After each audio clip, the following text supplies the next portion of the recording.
नमस्कार सभी को, कैसे हैं आप सभी? सभी का स्वागत है आपके अपने RWA चैनल पर।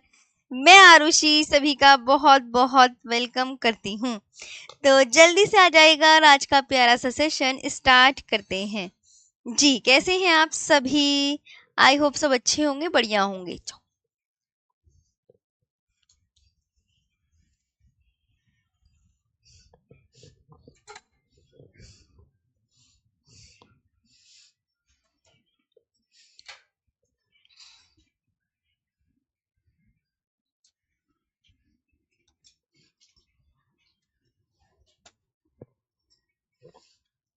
Good afternoon.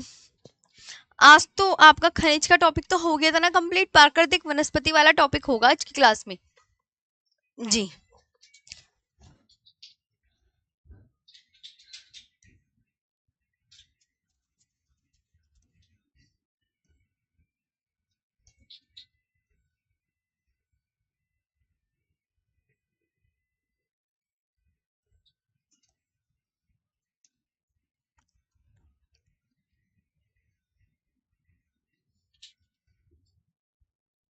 मुझे लगता है इस वाली पीडीएफ में नहीं है वो। दूसरी पीडीएफ ओपन करनी पड़ेगी। प्राकृतिक वनस्पति वाला टॉपिक होगा ना आज।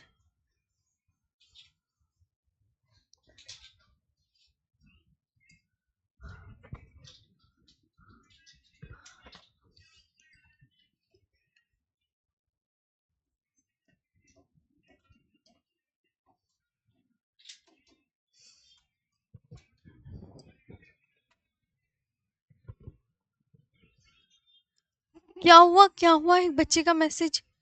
क्या नाम है उसका भी? रुको मैं देखती हूँ 1 मिनट में कमेंट्स।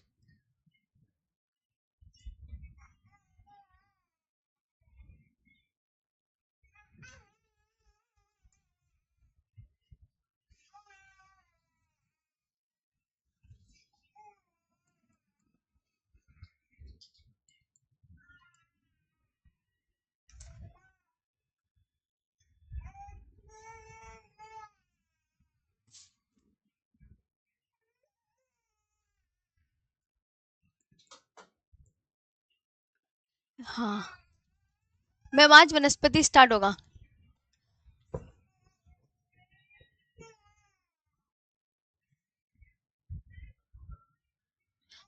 हाँ दीपक भारती, आप मुझे ये बताइए कि हाँ क्या चीज में हुई है, पहले मुझे पूरा प्रॉपर वे बताओ। और दीपक भारती, आपसे मैं बोल रही हूँ, आप हैं, मुझे टेलीग्राम पे मैसेज करो पर्सनल, उसमें बताती हूँ मैं आपको।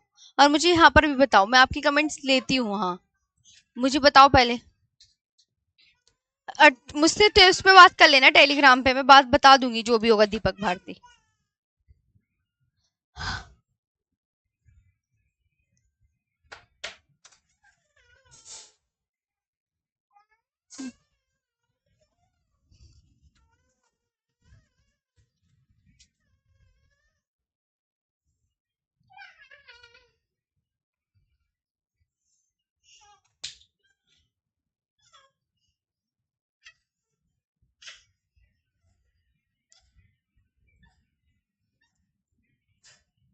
आज तुम्हें वो भी दूंगी वर्कशीट, बहुत दिन हो गए हैं।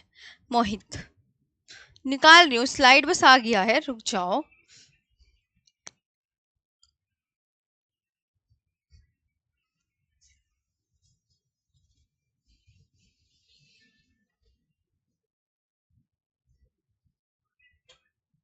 ये रहा प्राकृतिक वनस्पति। उद्योग नहीं, पहले प्राकृतिक वनस्पति कर लो, उसके बाद होगा।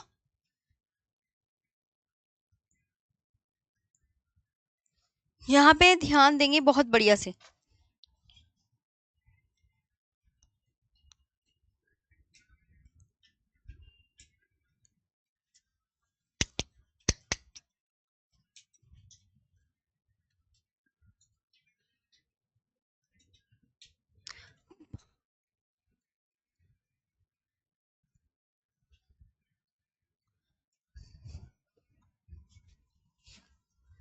सबसे पहले बात करते हैं कि प्राकृतिक वनस्पति किसे कहते हैं। आपको ये भी पता होना चाहिए कि किसको कहा जा रहा है। आपने मुझे कमेंट्स बताए।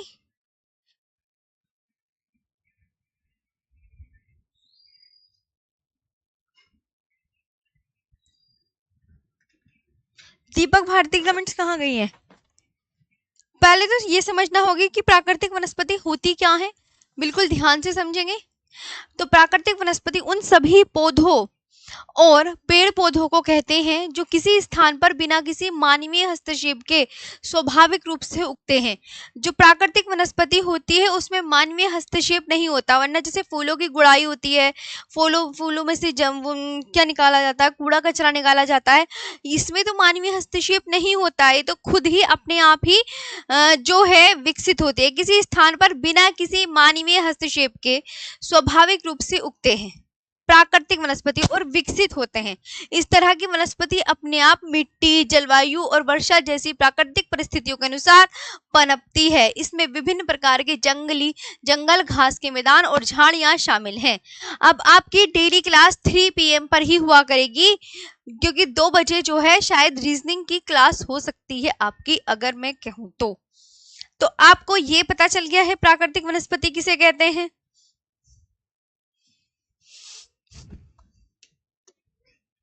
पता होना चाहिए ना प्राकृतिक वनस्पति।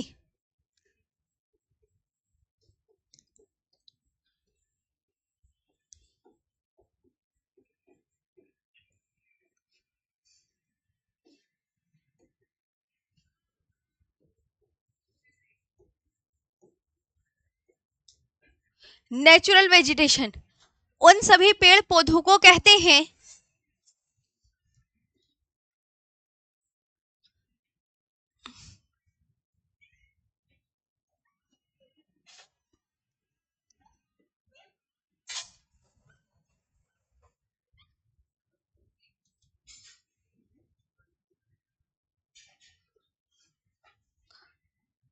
उन सभी पेड़ पौधों को कहते हैं जो किसी स्थान पर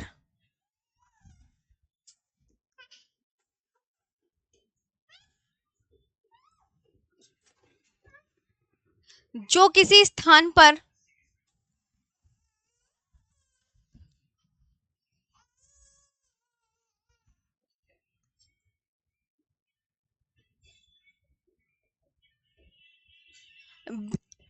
बिना किसी मानवीय हस्तक्षेप के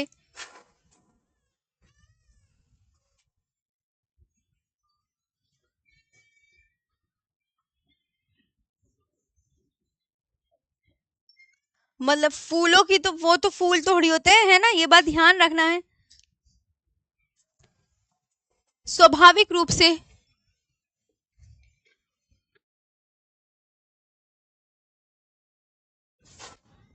स्वाभाविक रूप से उगते हैं।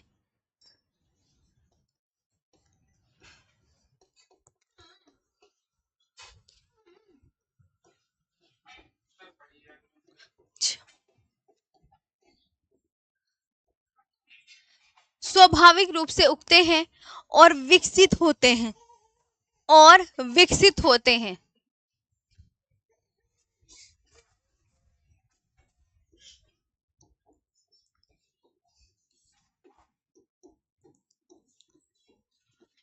सब बहुत अच्छे से याद रखेंगे। इस तरह की वनस्पति अपने आप मिट्टी, जलवायु और जैसी प्राकृतिक वनस्पतियों के अनुसार प्राप्ति है। इस तरह की वनस्पति इस तरह की वनस्पति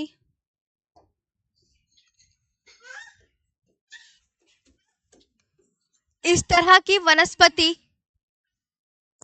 अपने आप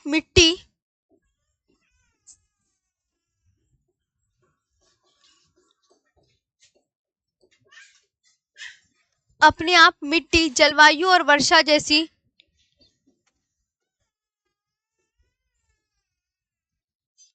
और वर्षा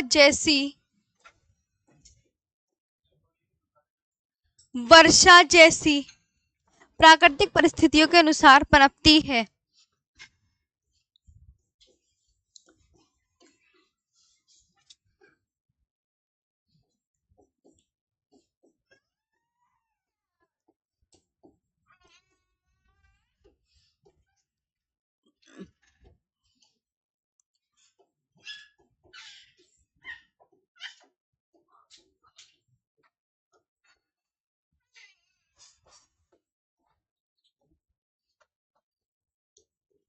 टॉपिक का नाम क्या है?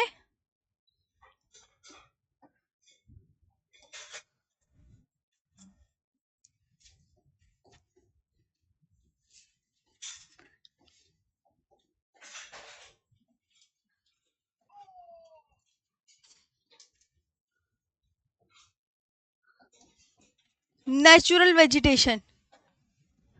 न्यू टॉपिक है ये।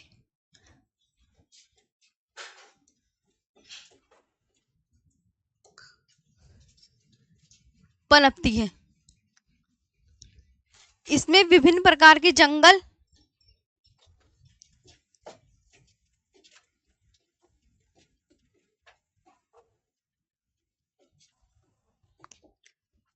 के जंगल, झाड़ियां, घास के मैदान,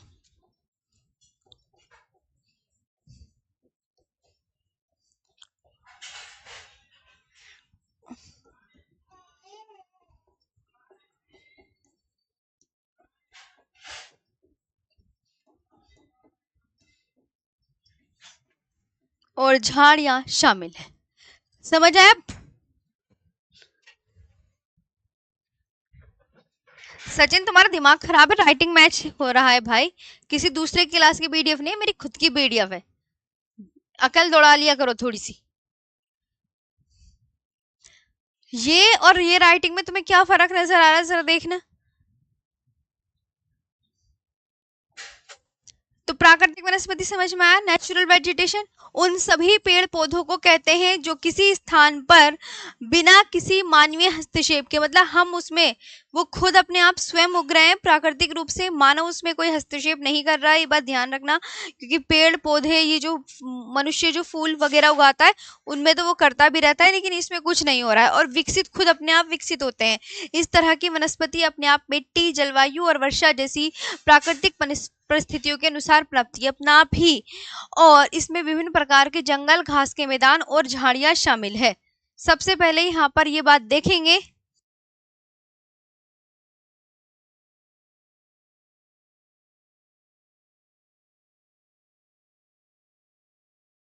दीदी आगे चले यहाँ पे।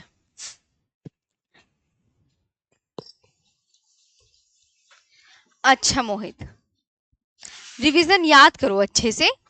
जैसे उष्ण कटिबंधीय सदाबहार वन है, उष्ण कटिबंधीय सदाबहार वन में वर्षा कितनी सेंटीमीटर होती है, ये बताओ। क्या लिखा हुआ है सामने, आपको क्या दिख रहा है ये बताइए।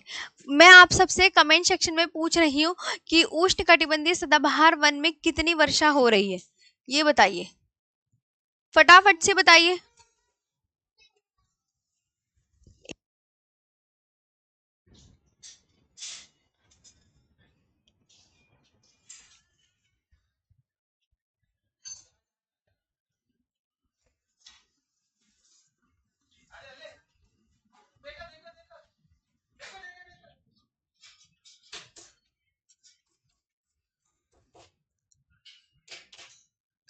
नहीं मेरे भाई सचिन, उष्ण कटिबंधीय सदाबहार वन, अब मेरी बात में इन्हें एक एक करके विस्तार पूर्वक समझा रही हूँ। मैं तो आपको ये तक बता रही हूँ कि प्राकृतिक वनस्पति कहते किसे हैं, जो मानव के हस्तक्षेप के बिना खुद ही उग जाती हैं, उनको कहा जाता है। इसके बाद उष्ण कटिबंधीय सदाबहार वन पे ये आप देख 250 सेंटीमीटर से अधिक वर्षा होती है। कोई पूछे कितनी वर्षा हो रही है, 250 सेंटीमीटर से अधिक वर्षा। पहले मैं इनकी खास बात बता दूं, उष्ण कटिबंधीय सदाबहार वन होगी।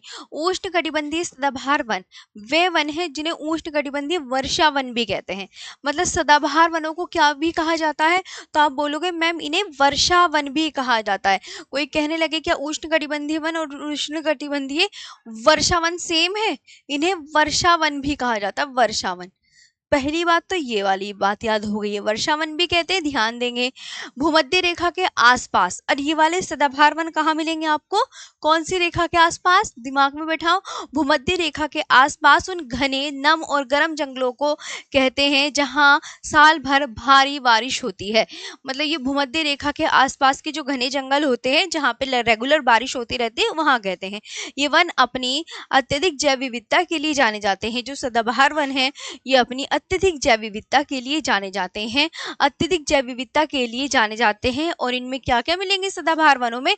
ऊंचे सदाबहार पेड़ जो साल भर हरे भरे ही रहते हैं, विभिन्न प्रकार की लताएं और झाड़ियां दिखाई जाती हैं, और ये हमेशा तुम्हें हरे भरे ही दिखाई देंगे। और ये वाले वन कहाँ पाए जाते हैं? मोस्ट इंपोर्टेंट क्वेश्चन, भूमध्य रेखा के आसपास पाए जाते हैं। ये वन कहाँ मिलेंगे? भूमध्य रेखा के आसपास, इक्वेटर के आसपास। भूमध्य रेखा को क्या बोलते हैं दोस्त? तो आप बोलोगे मैम इक्वेटर बोलते हैं। क्या बोलते हैं? कहाँ मिलेंगे ये? इक्वेटर के आसपास मिलेंगे, जहाँ ऊंचे तापमान और साल भर पर्याप्त वर्षा होती है। तापमान भी हाई टेम्परेचर होगा और हाई रेनफॉल होगा। पेड़ की ऊंचाई क्या होती है यहाँ पर? कह दो मैम, पेड़ की ऊंचाई बहुत ज्यादा होती है, बहुत ही ज्यादा होती है, और वे साल भर क्या होते हैं? हरे भरे। यहाँ पर याद रखेंगे। देखो इनके बारे में थोड़ा सा मैं विस्तार पूर्वक बता दूं। जैसे ये सदाबहार वन है, उष्ण कटिबंधीय,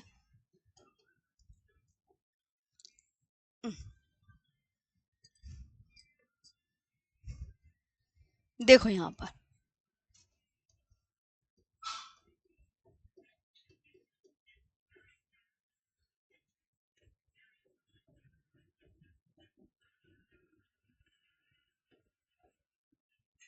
उष्णकटिबंधीय सदाबहार वन, इन्हें क्या कहा जा रहा है? चलो फटाफट से बताओ कि मैम इन्हें तो वर्षा वन भी कहते हैं।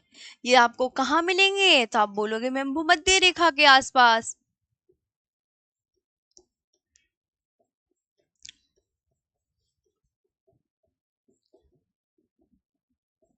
ये कहाँ मिलेंगे? भूमध्य रेखा के आसपास। घने नम और गर्म जंगलों को कहते हैं, ये हो गया। और साल भर भारी भारी वर्षा होती है यहाँ पर, ये भी आप बहुत अच्छे से जानते हैं। ऊंचे तापमान और साल भर वर्षा, ऊंचे तापमान और साल भर भारी वर्षा। तीसरा पॉइंट ये कि मैम कैसा टेम्परेचर होगा? हाई टेम्परेचर, लो नहीं होगा। ये वाली याद रखनी है बात। पेड़ों की ऊंचाई क्या होती है? ज्यादा होती है। पेड़ों की ऊंचाई ज्यादा, बहुत लंबे लंबे और ऊंचे ऊंचे वृक्ष यहाँ पर मिलेंगे, साल भर हरे रहते हैं ये वृक्ष, साल भर हरे भरे रहते हैं। कैसे साल भर हरे भरे रहते हैं? साल भर हरे भरे क्या मतलब? क्योंकि उनके पत्ते साल के अलग अलग समय में गिरते हैं क्योंकि उनके पत्ते, मतलब कभी इस पेड़ का पत्ता गिरा तो दूसरे वाले का कुछ रुक कर गिरेगा, इसलिए ना थोड़ा सा ही लगता है। इनके पत्ते साल के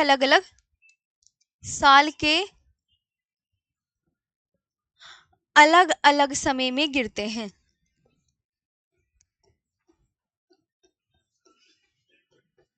समय में गिरते हैं, इसलिए ये वृक्ष क्या होते हैं? हरे भरे हमें दिखाई देते हैं।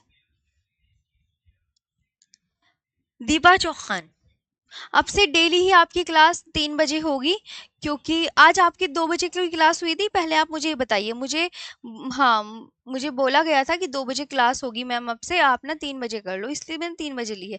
और अब मैं आपको बता दूं, आपकी क्लास डेली 3 बजे चलेगी, बस ये मिड सितंबर तक चलेगी। सितंबर में आपका जो है सिलेबस कंप्लीट हो जाएगा, तो आप तब तक पढ़ लीजिएगा सितंबर में। ओके, आराम से पढ़ो,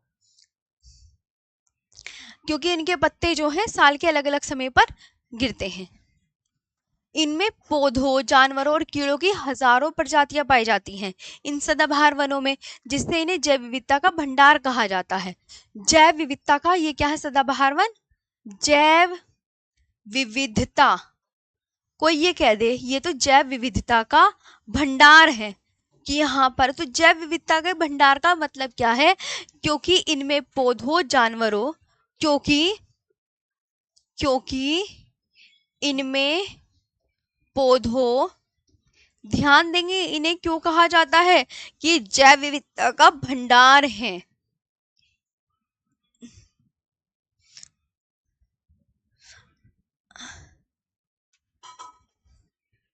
क्योंकि इनमें पौधों,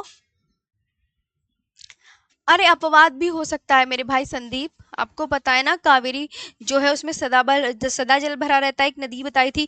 वरना प्रायद्वीपीय भारत की सभी नदियां क्या है, मौसमी, लेकिन कावेरी नदी क्या है, उसमें सदा जल भरा रहता है, इसलिए उसे कहते हैं सदा नीरा। ये ऐसे भी बोल सकते हैं। जैव विविधता का भंडार क्यों कहा जाता है, क्योंकि इनमें पौधों, जानवरों और कीड़ों की कीड़ों की क्या मिल रही है, हजारों प्रजातियां पाई जाती हैं। कीड़ों की हजारों प्रजातियां पाई जाती हैं। थोड़ा एक्स्ट्रा भी पढ़ लेना। हाँ, पाई जाती हैं। भारती कहाँ गई वो लड़की। और इन वनों से कई तरह के कॉफी, केला, मसाले और औषधीय पौधों जैसे मूल्यवान उत्पाद प्राप्त होते रहते हैं। मतलब ये इसकी खाली विशेषताएं होंगी जो आपको याद रखनी है। अब यहाँ पर इसकी पूरा यहाँ पर डिटेल में इसके बारे में दिया हुआ है कि यहाँ पे वार्षिक रेनफॉल कितना होता है, 250 सेंटीमीटर से अधिक। यहाँ पर जो औसत तापमान होगा वो 25 डिग्री सेल्सियस होगा।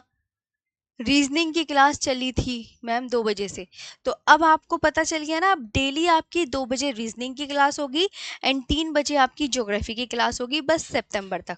उसके बाद आपका सिलेबस कंप्लीट हो जाएगा। कि अब यहाँ पर सुन लो, यहाँ के पेड़ क्या होते हैं, बहुत लंबे और घने होते हैं। Trees are very tall and dense. अगर मैंने कहा कि यहाँ के पेड़ कैसे होते हैं,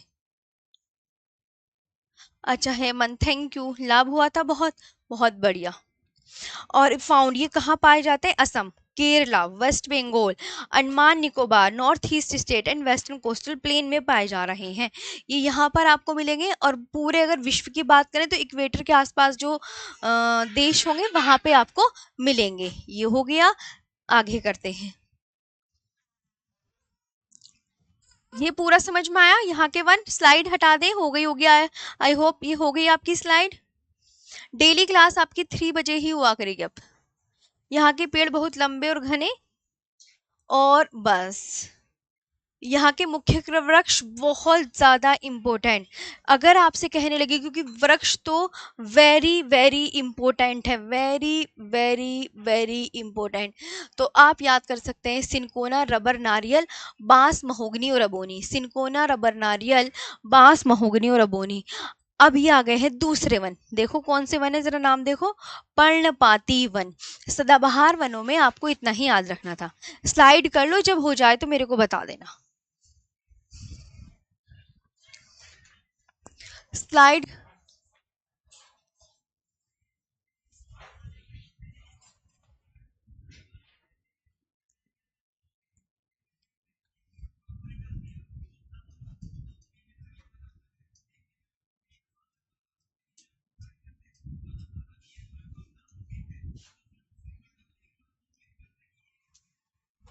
ओके, यहाँ तक हुआ। अब पर्णपाती वन, इसके बारे में मैं आपको खास बातें क्या क्या बताती हूँ। ये वन जो है इन्हें क्या कहा जा रहा है, ध्यान देंगे यहाँ पर। पर्णपाती वनों, इन्हें मॉनसूनी वन और पतझड़ वन भी कहते हैं। पहली बात, सबसे पहली बात ये आपको याद रखनी है, यहाँ पे जो वार्षिक वर्षा है वो 100 से 150 सेंटीमीटर के 100 से 150 सेंटीमीटर के बीच वर्षा हो रही है। ये भी आपको बहुत अच्छे से याद रखना है।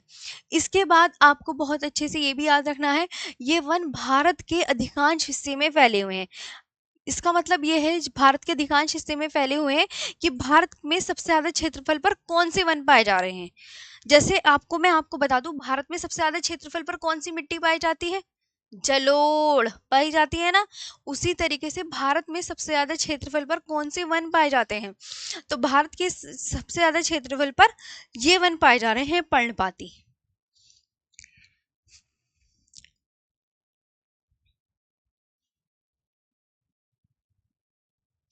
पर्णपाती, इन्हें मानसूनी और पतझड़ वन भी कहते हैं। इन वनों के वृक्ष गर्मी के शुष्क मौसम के दौरान अपनी पत्तियां गिरा देते हैं। जब गर्मी आती है ना, उस टाइम ये अपनी पत्तियां गिरा देते हैं, जिससे वन लगभग 6 से 8 सप्ताह तक घास के मैदान जैसे दिखते हैं। मतलब उसमें क्या होते हैं, पेड़ पत्ते गिर जाते हैं तो घास के मैदानों जैसे दिखेंगे। इन वनों का जो प्रकार और घनत्व है वो वर्षा की मात्रा पर निर्भर करता है। यहाँ पे मैंने बता दिया कि वर्षा 100 से 200 भी होगा, कहीं कहीं 150 सेंटीमीटर के बीच वर्षा हो सकती है। ये आपको कहाँ कहाँ वन मिलेंगे ये ध्यान रखेंगे आगे। तो साल, सागौन, शीशम, चंदन व आम मुख्य वृक्ष सबके बहुत ज्यादा इंपॉर्टेंट है। सबके मुख्य वृक्ष याद कर लेना, वेरी इंपॉर्टेंट। तो आप बोलेंगे साल, सागौन, शीशम, चंदन व आम यहाँ के मुख्य वृक्ष हैं। और ये पाए कहाँ जा रहे हैं, तो ये पाए जाते हैं, आपको ये भी याद रखना है, उत्तर पूर्वी राज्यों में पाए जा रहे हैं। भारत के झारखंड में, छत्तीसगढ़ में, पश्चिमी घाट के पूर्वी ढाल पर, भाबर और तराई क्षेत्र में। अब नेक्स्ट आ जाते हैं उष्ण कटिबंधीय शुष्क वन। शुष्क वन में 70 से 100 सेंटीमीटर रेनफॉल हो रही है। यहाँ पे आपको ये कौन कौन से पेड़ मिल रहे हैं, अब मैंने आपको बताया इसमें वृक्ष कौन से मिल रहे हैं, साल, सागौन, शीशम, चंदन व आम। और शुष्क वन, अब यहाँ पर देखो, ये तो पर्णपाती वन था, अब ये है शुष्क वन। शुष्क वन 70 से 100 सेंटीमीटर रेनफॉल होता है। यहाँ के जो मुख्य वृक्ष हैं,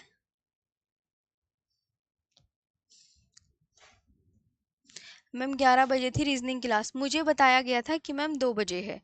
अगर कोई बात नहीं, अब थोड़ा सा तो रह ही गया आपका टॉपिक, थोड़ा सा ही, सितंबर में आपका सिलेबस कंप्लीट हो जाएगा। टाइमिंग का कोई इशू मत लो, जाने दो, परेशान ना हो, आराम से पढ़ाई कर लो, बस आराम से, कुछ ज्यादा इधर ध्यान दो। अब यहाँ पे आपको पढ़ना है शुष्क वनों के विषय में। शुष्क वन में कितने रेनफॉल हो रहा है, रेनफॉल पे कंसंट्रेट करो, कितना हो रहा है इधर देखो, 70 से 100 सेंटीमीटर। मैं आपको कह रही हूँ प्राकृतिक वनस्पति में जितने भी ये मुख्य वृक्ष बताती हूँ, ये हर किसी को याद नहीं होंगे। जैसे सदाबहार वन के आपको याद हो गए, सिनकोना, रबर, नारियल, बांस, महोगनी, अबोनी। पर्णपाती वनों के मुख्य वृक्ष सागौन, साल, शीशम। देखो तीनों से ही हैं, से साल, से सागौन, से शीशम। साल, सागौन, शीशम, चंदन व आम। शुष्क वनों में नीम, पलास, महुआ व अमलतास। ये स्लाइड हो गई है, ये बताइए।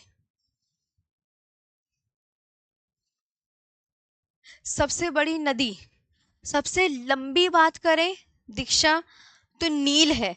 और बड़ी का मतलब होता है चौड़ी, तो चौड़ी अमेजन होगी आपकी। लंबी बोले तो नाइल, और चौड़ी बोलेगा अमेजन, और बड़ी बोलेगा तब भी अमेजन।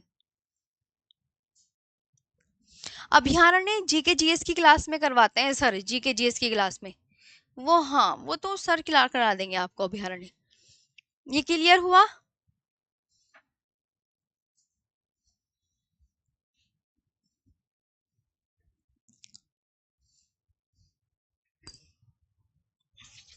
हटा दो ये स्लाइड, बताओ।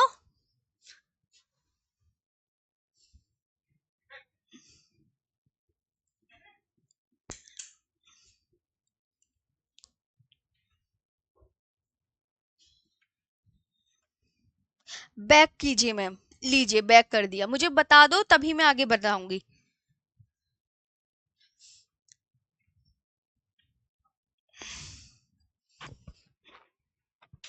अब आपकी 3 बजे ही चलेगी डेली क्लास मेरी, कोई बार बार परेशान होने की जरूरत नहीं है। आज मैंने अनाउंस कर दी 3 बजे डेली क्लास, बस, क्योंकि फिर आपकी सितंबर ही तो चलेगी, फिर ऑफ हो जाएगी क्लास। आराम से हो जाए तो मेरे को बता देना, मैं रुकी हुई हूँ। सदाबहार वनों की अलग से विशेषता, शुष्क वन, समझ आ गए ना।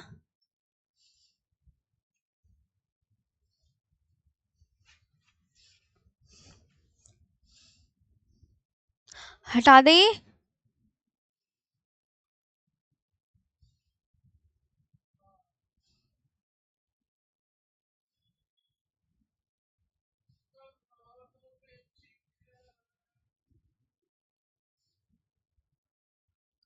हाँ जी सुने ना।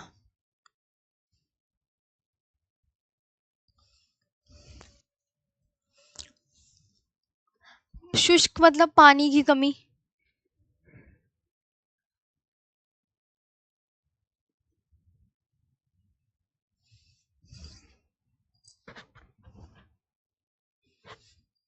लीजिए, तो ये वाली कर ली आपने, इसको भी बता दो नोटेड मैम नेक्स्ट कर दो, सभी मेरे को बोल देना नेक्स्ट कर दीजिए, मैं बिल्कुल नेक्स्ट कर दूंगी इसके बाद।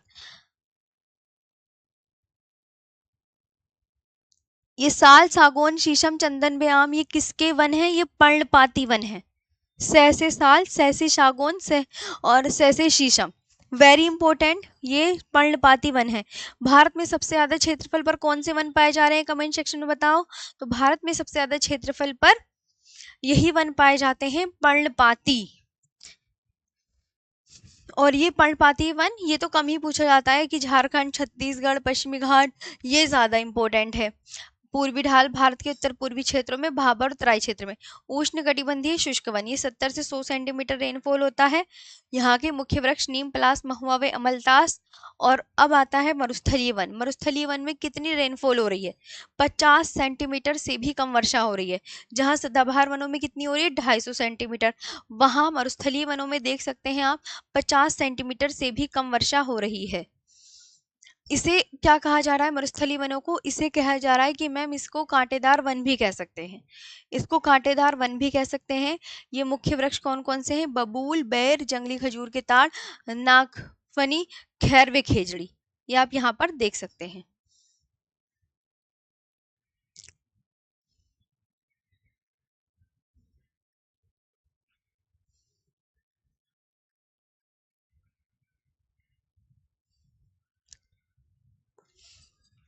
और ये वाले मरुस्थलीय वन आपको कहाँ मिलेंगे? तो राजस्थान में, दक्षिण पश्चिम पंजाब में और south west Haryana and Gujarat में, यहाँ पर आपको देखने को मिलेगा। जब ये हो जाए तो मेरे को इसको भी बता देना, मैं नेक्स्ट कर दूंगी। हाँ, कल पैट में यहाँ से क्वेश्चन आया था, बिल्कुल सही कह रहे हैं आप।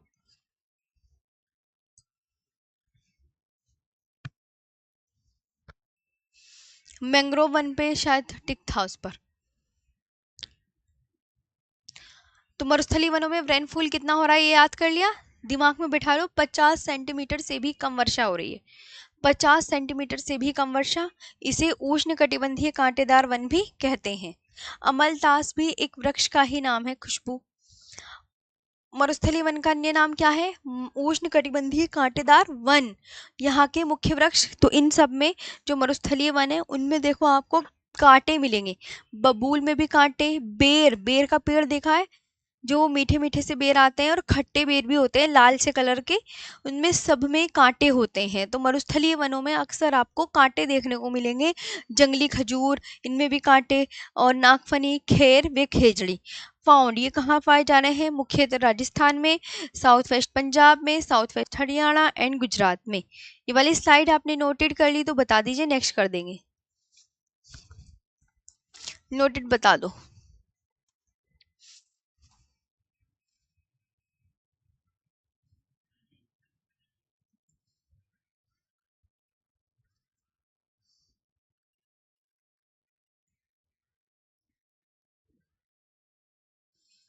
मैम अगले कौन से हैं?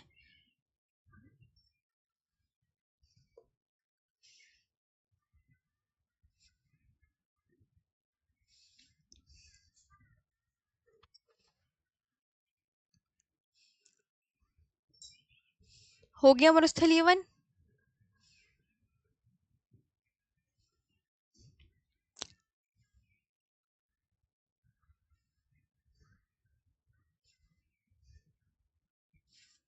आगे,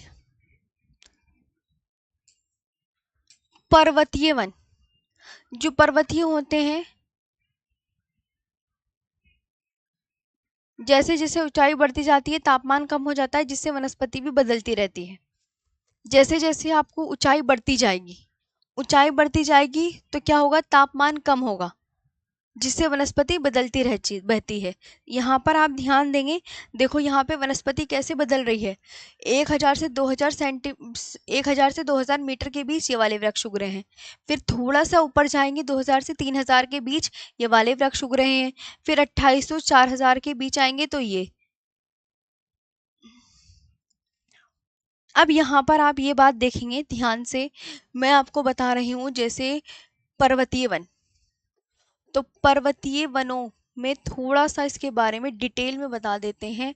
पहली बात, ऊंचाई के अनुसार परिवर्तन होगा।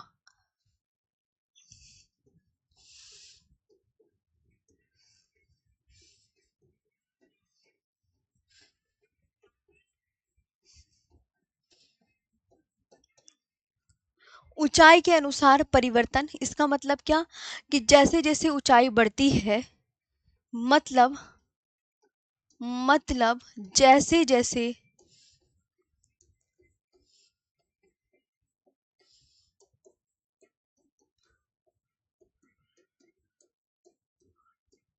जैसे जैसे ऊंचाई बढ़ती है तापमान कम होता है,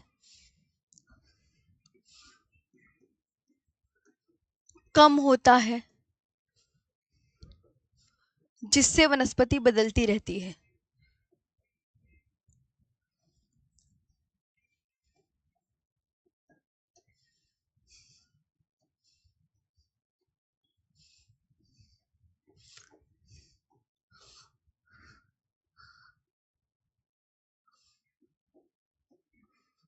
जिससे वनस्पति बदलती रहती है।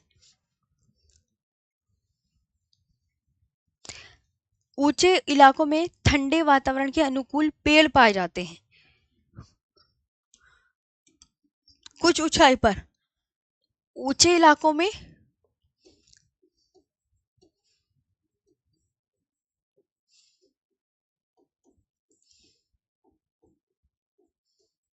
पेड़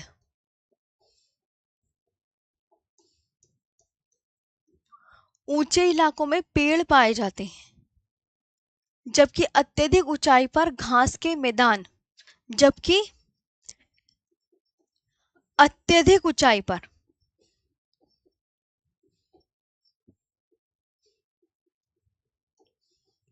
घास के मैदान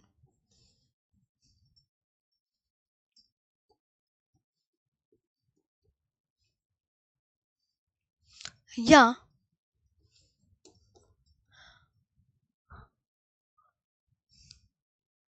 टुंड्रा पाए जाते हैं।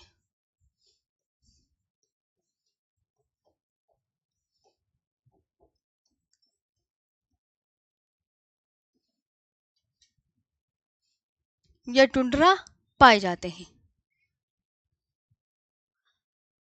और यहाँ के पेड़ों का आकार कैसे होता है? शंक्वाकार होता है। पेड़ों का आकार किसी किसी का शंक्वाकार होता है ताकि बर्फ आसानी से गिर सके। पेड़ों का आकार कैसा होगा? शंक्वाकार। यहाँ के पेड़ों का आकार कैसा होगा? यहाँ पर जो पर्वतीय वनों में जो वृक्ष पाए जाएंगे, पेड़ों का आकार शंक्वाकार। शंक्वाकार क्यों होता है? ताकि बर्फ आसानी से गिर सके। और इन वनों में अलग अलग ऊंचाइयों पर अलग अलग पेड़ और वनस्पतियां पाई जा रही हैं। ये भी आपको बहुत अच्छे से याद रखने हैं।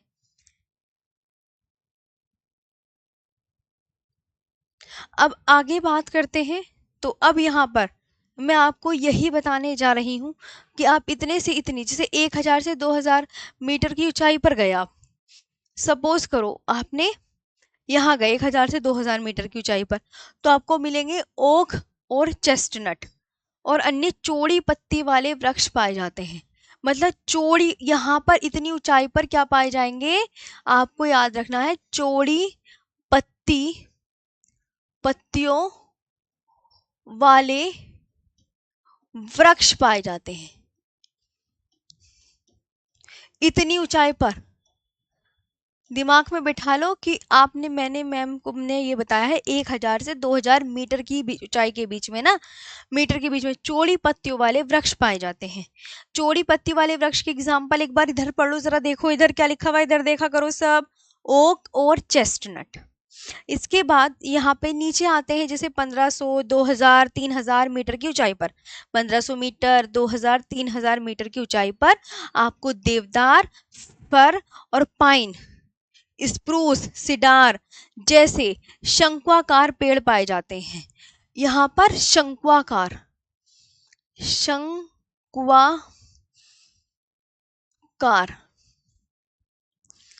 पेड़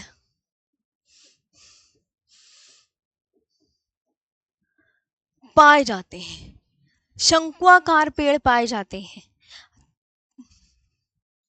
ताकि बर्फ आसानी से गिर सके।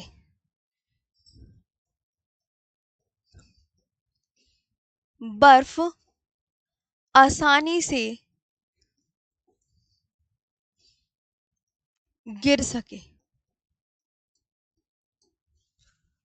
ताकि बर्फ आसानी से गिर सके। इसके बाद 2800 से 4000 या 3600, इतना कह दो, 3600 2800 की से अधिक ऊंचाई पर सिल्वर फर, ये जूनिपर, ये सब बर्च जैसे पेड़ उगते हैं। Birch, silver fir, silver fir तो वहीं ऊपर आ गया है, तो मतलब ये यहाँ पर आपको ये मिलेंगे।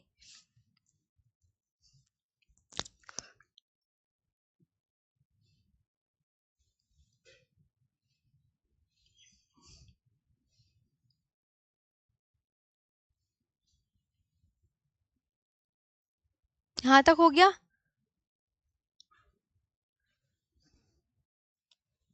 इसके बाद यहाँ पर इतने तो आपने पता चल गया कि मैम यहाँ पर, और इसके ऊपर अधिक ऊंचाई पर तो काई पाई जा रही है, मैंने कहा ना, फिर आगे अगर देखो तो काई। अब एक आता है, इसके बाद पर्वतीय वन ये वाले हो गए। हाँ जी मैम, इन्हें ऊपर ही कर देते हैं कभी इंग्लिश में। यहाँ पर नीचे आते हैं। अब इसके बाद नहीं, शंक्वाकार पता चल गया कहाँ मिलेंगे। इसके बाद आ रहे हैं आपके दक्षिणी पर्वतीय वन। कुछ अन्य वन भी हैं, जैसे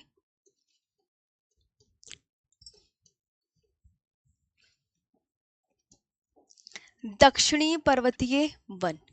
अब ये वन क्या है मैम जी? दक्षिण भारत के नीलगिरी और पश्चिमी घाट जैसे दक्षिणी भारत के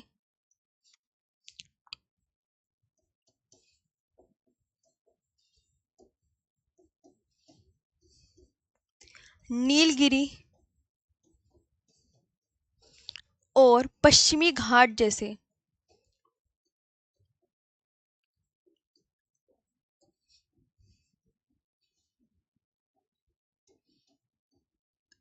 नीलगिरी और पश्चिमी घाट जैसे पहाड़ी क्षेत्रों में पाए जाते हैं। Very important.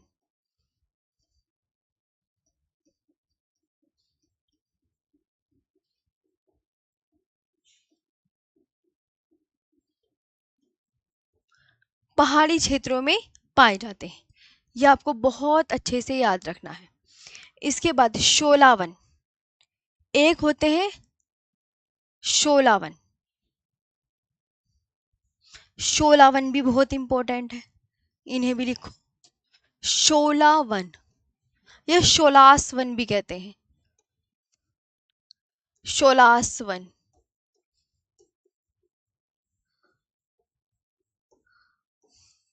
शोलास वन जो है, ये छोटे घने वन होते हैं। ये छोटे, वेरी इंपॉर्टेंट,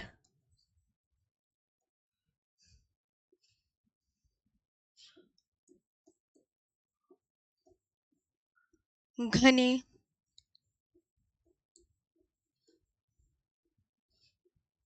ये छोटे घने वन होते हैं, जिनमें छोटे पेड़ और घनी झाड़ियां होती हैं। जिनमें छोटे पेड़ और घनी झाड़ियां होती हैं।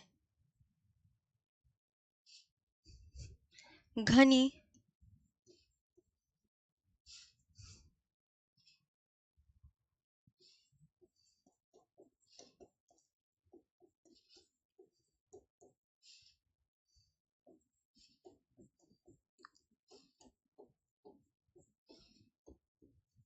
घनी झाड़ियां होती हैं, और ये पर्वतीय घास के मैदानों से घिरे होते हैं। और ये पर्वतीय घास के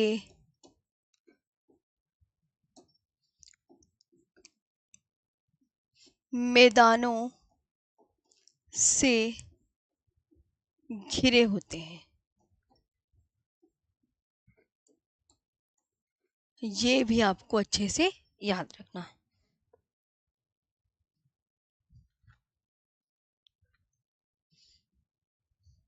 ये भी आपको अच्छे से याद रखना है।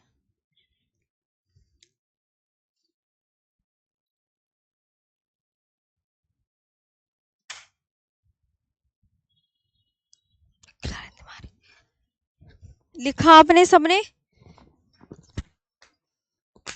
मैं आ रही हूँ, बस 1 मिनट रुको।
यहाँ तक हुआ सबका?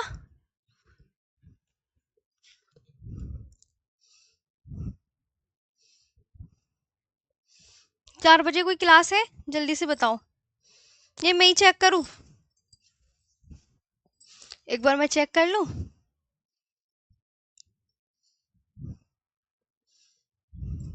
जी।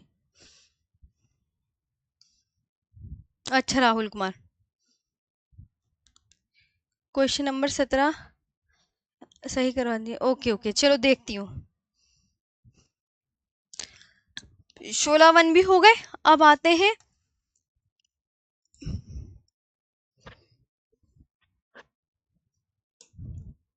घास के मैदानों से घिरे होते हैं। बिल्कुल सही है। ये दक्षिण पर्वतीय वन है, तो इनके अंदर ही मिलते हैं ये 16 वन। ये दक्षिण पर्वतीय वन ये है, दक्षिण पर्वतीय वन। तो आप बोलेंगे मम्मी 16 वन और 16 वन, ये आपको कहाँ मिलेंगे? 16 वन या 16 वन ये दक्षिण भारत के नीलगिरी और पहाड़ी घाट जैसे पहाड़ी क्षेत्रों में पाए जाते हैं। 16 वन अगर पूछे कहाँ पाए जा रहे हैं तो यहाँ पाए जा रहे हैं। 16 वन कहाँ पाए जाते हैं, तो ये भी आपको बता दिया है।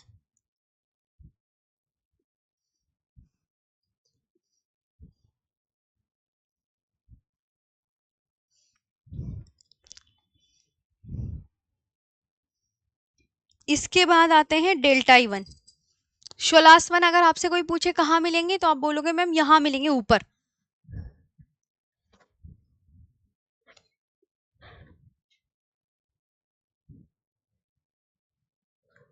ओके चलो, तो बस 1 ही घंटे चलेगी तो क्लास।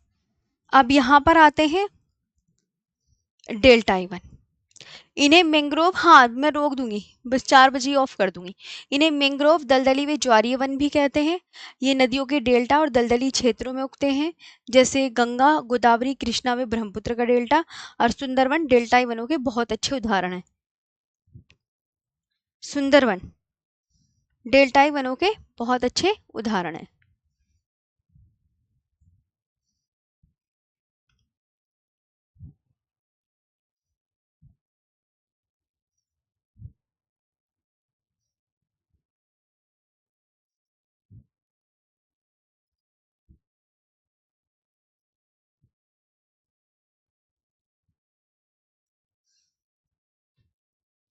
आगे आते हैं,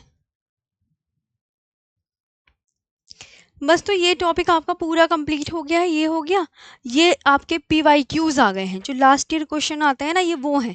तो लास्ट ईयर क्वेश्चन देखो, ऊपर मैंने लिखा है आपके वो पूरा टॉपिक हो गया है फिनिश। अब ये आपके आ गए PYQ। जैसे तेंदू के पेड़ की पत्तियों का इस्तेमाल किस लिए किया जाता है? बीड़ी बनाने के लिए। PYQ है ये। यहाँ से सारे वन आपको करवा दिए हैं मैंने। मैंग्रोव वन भी करवा दिए, देखो मैंग्रोव वन बता दिए ना। डेल्टाई वनों को मैंग्रोव, दलदली व ज्वारीय वन भी कहते हैं, ये ध्यान रखेंगे। और ये नदियों के डेल्टा और दलदली क्षेत्रों में उगते हैं। ये डेल्टाई वन कहाँ मिलेंगे आपको? तो आप बोलोगे नदियों के डेल्टा और दलदली क्षेत्रों में, जैसे गंगा, गोदावरी, कृष्णा में ब्रह्मपुत्र का डेल्टा। हमेशा याद रखना डेल्टाई वन नदियों के डेल्टाओं में ही मिलेंगे। और सुंदरवन डेल्टाई वनों के बहुत अच्छे उदाहरण हैं। अब यहाँ पर आता है ये PYQ शुरू हो गए हैं। ये PYQ है, आपका टॉपिक कंप्लीट हो गया। ये PYQ है। भारत में तेंदू पत्तों के लिए बुंदेलखंड प्रसिद्ध है। तेंदू को हरा सोना कहा जाता है। बुंदेलखंड भारत के मध्य भाग में स्थित है। ये सब PYQs हैं। लास्ट ईयर पुनर्वनरोपण का अर्थ नष्ट हुए वनों को नष्ट हुए वनों में नए पेड़ लगाना। वनीकरण का मतलब क्या है? तो यह एक ऐसे क्षेत्र में पेड़ और पेड़ के पौधे लगाने की प्रक्रिया है जहां पहले वन नहीं था। चंदन की लकड़ी भारत में कहाँ मिलती है? वेरी इंपॉर्टेंट, वेरी वेरी, पर्णपाती वनों में। ये PYQ है सब, ये सब PYQs हैं। क्रिकेट के बल्ले, क्रिकेट का बल्ला बनाने के लिए विल्लो वृक्ष की लकड़ी का उपयोग होता है। तो विल्लो वुड आपको पता है कहाँ मिलेगी? जम्मू कश्मीर में, एक ही जगह मिलती है। वन महोत्सव 1 जुलाई से 7 जुलाई, जुलाई के प्रथम सप्ताह में मनाया जाता है। महत्व, अपने वनों को उगाना और बचाव व जागरूकता फैलाना।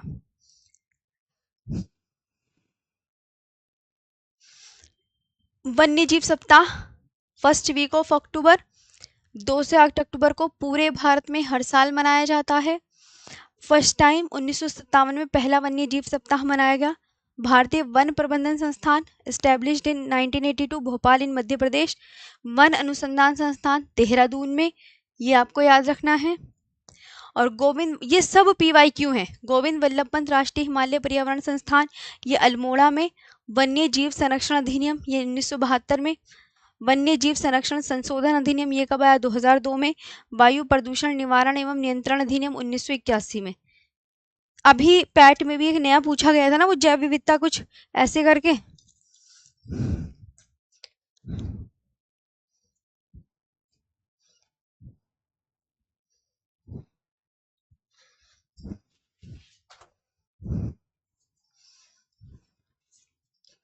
जैव विविधता संशोधन अधिनियम 2023 कब लागू हुआ? एक ये क्वेश्चन भी आया हुआ है PYQ में। वन्य जीव संरक्षण अधिनियम, ये 1972 में आया। वन्य जीव संरक्षण संशोधन अधिनियम 2002। वायु प्रदूषण निवारण एवं नियंत्रण अधिनियम, ये 1981। जैव विविधता अधिनियम 2002। पर्यावरण संरक्षण अधिनियम 1986 में आया।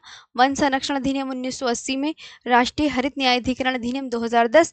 Biodiversity act 2002। जल प्रदूषण अधिनियम 1974। ये आपका टॉपिक यहाँ पर कंप्लीट होता है। एक पॉइंट और ऐड करा दें, ये पैट का क्वेश्चन है। पैट जो 2000 अभी 25 में आया है।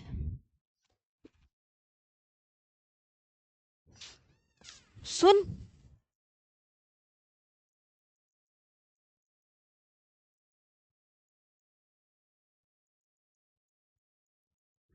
सिर्फ ये PYQs हैं। PYQ एक है जैविक विविधता, ये आपका मैंने PYQ ले एक और PYQ जोड़ दिया। संशोधन अधिनियम,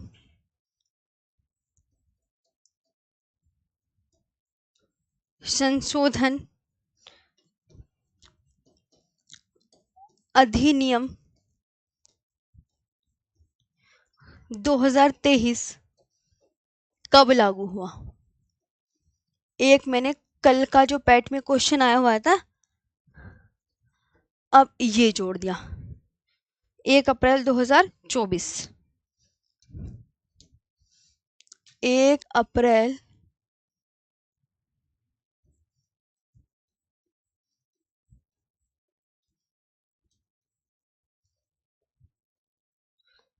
ये हो गया आपका। एक PYQ और जोड़ दिया। कोई रिकॉर्ड क्लास नहीं है, ये रिकॉर्ड क्लास होती तो मैं कल की बात आज लिखवा, आज नोट इंपॉर्टेंट करवा रही होती। कुछ भी PYQ आता है मैं ऐड करवा देती हूँ।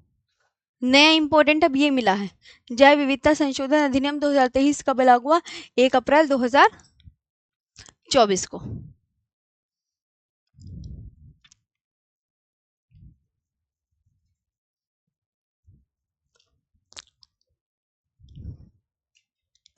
अब ये कल को उद्योगों का चैप्टर होगा और जनगणना। अब तो आपका बस परिवहन और जलवायु वाला टॉपिक बचाना इंडियन ज्योग्राफी में। हो गया है पूरा कंप्लीट।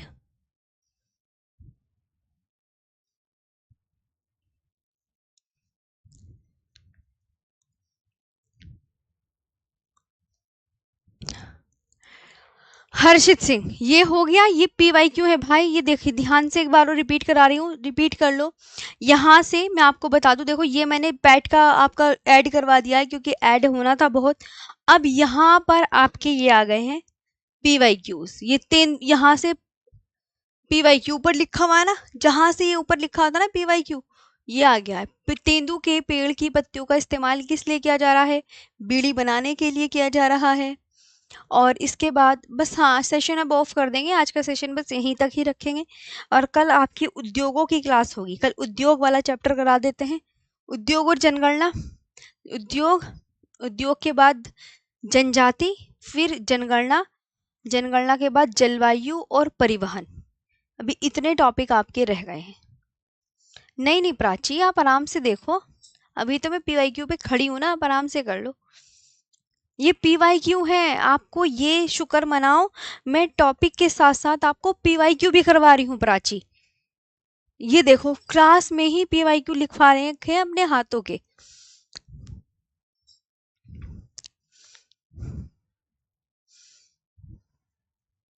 हाँ, वो सब मैं ऐड करवा दूंगी शुभम, सारे पैट उठ के सबके क्वेश्चन जो इस ईयर में क्वेश्चन आए होंगे ना, वो सब PYQ में ऐड हो जाते हैं मेरे।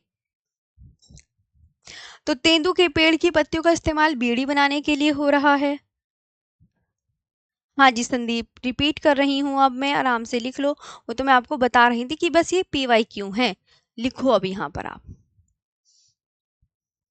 भारत में तेंदू के पेड़ों की पत्तियों तेंदू के पत्तों के लिए कौन प्रसिद्ध है? बुंदेलखंड। तेंदू को क्या बोलते हैं? ग्रीन गोल्ड, हरा सोना। बुंदेलखंड, ये बुंदेलखंड पड़ता कहाँ पर है? अच्छा, प्रिया कश्यप, खनिज से क्वेश्चन आया था, हो गया मैं मसानी से, थैंक्स। बहुत बढ़िया, भारत के मध्य भाग में स्थित है। पुनर्वन रोपण का अर्थ, रिफोरेस्टेशन का अर्थ, वन, नष्ट हुए वनों में नए पेड़ लगाना। नष्ट हुए वनों में नए पेड़ लगाना। हाँ जी, बस बंद कर रहे हैं, ये रिपीट कर दूं ना एक बार, ये मैंने उस टाइम थोड़ा सा जल्दी कर दिया था। हाँ शुभम, बता देंगे। और इसके बाद वनीकरण, यह एक ऐसे क्षेत्र में पेड़ के पौधे लगाने की प्रक्रिया है जहां पहले वन नहीं थे। और चंदन की लकड़ी भारत में कौन से वनों में पाई जा रही? चंदन की लकड़ी कौन से वन, इस पे फोकस डालो एक बार। पर्णपाती वनों में। कोई पूछे चंदन के वृक्ष आपको कहाँ मिलेंगे? सदाबहार वनों में, पर्णपाती वनों में, तो दिमाग में क्या क्वेश्चन करोगे कि अभी मैम ने बताया कि चंदन के वृक्ष हमें मिलेंगे पर्णपाती वनों में। दिमाग में बिठा लो, चंदन की लकड़ियां जो मिलेंगी पर्णपाती वनों में। चंदन मोस्टली तो कर्नाटक में मिलते हैं, ये याद कर सकते हैं। चंदन कौन से स्टेट में मिलेंगे? कर्नाटक में। और कौन से वनों में मिलेंगे? पर्णपाती वनों में। क्रिकेट का बल्ला बनाने के लिए विल्लो वृक्ष की लकड़ी, विल्लो वृक्ष सिर्फ एक ही जगह मिलेगी, जम्मू कश्मीर में। वन महोत्सव 1 जुलाई से 7 जुलाई तक मनाया जाता है और जुलाई के प्रथम सप्ताह में मनाया जाता है। हाँ जी, पढ़ा दी मैंने नाजरीन। भारत की प्रमुख घाटियां बहुत पहले। महत्व, अपने वनों को उगाना और बचाना व जागरूकता फैलाना।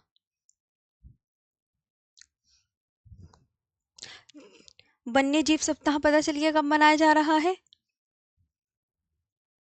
सब कर्नाटक में मिलेंगे, चंदन कर्नाटक में।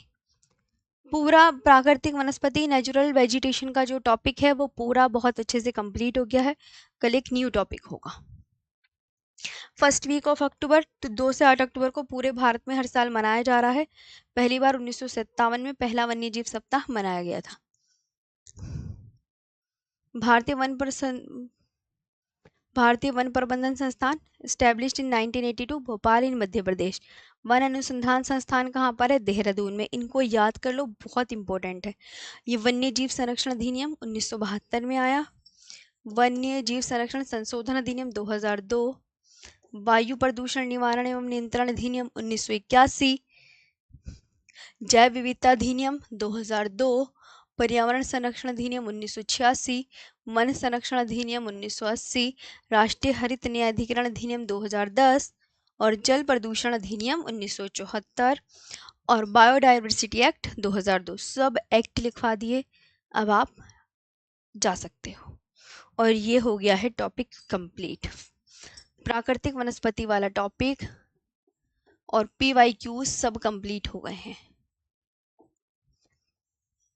ये था प्राकृतिक वनस्पति का। अब बताओ, पूरी प्राकृतिक वनस्पति अच्छे समझ में आ गए? चंदन के वृक्ष वगैरह सब। सोलाश वन कहाँ मिलेंगे? नीलगिरी और पश्चिमी घाट जैसे पहाड़ी क्षेत्रों में पाए जा रहे हैं सोलाश वन।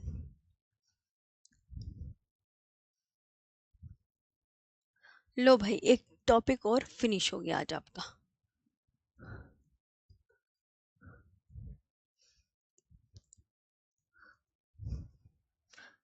अब बताओ, सेशन अच्छा लगा? Thank you. अब आप जा सकते हो। ये कर दी मैंने PDF।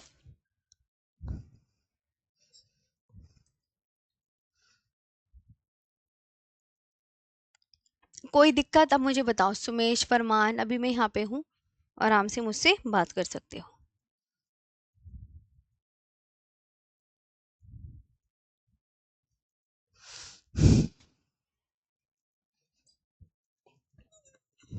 बताओ।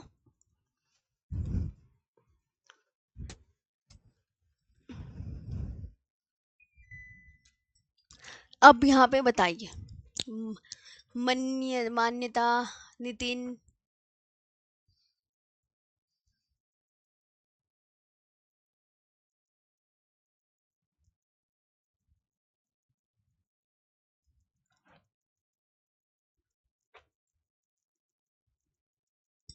Thank you. कल मिलेंगे अब न्यू टॉपिक के साथ। उद्योगों वाला टॉपिक पढ़ाऊंगी कल, है ना? उद्योग।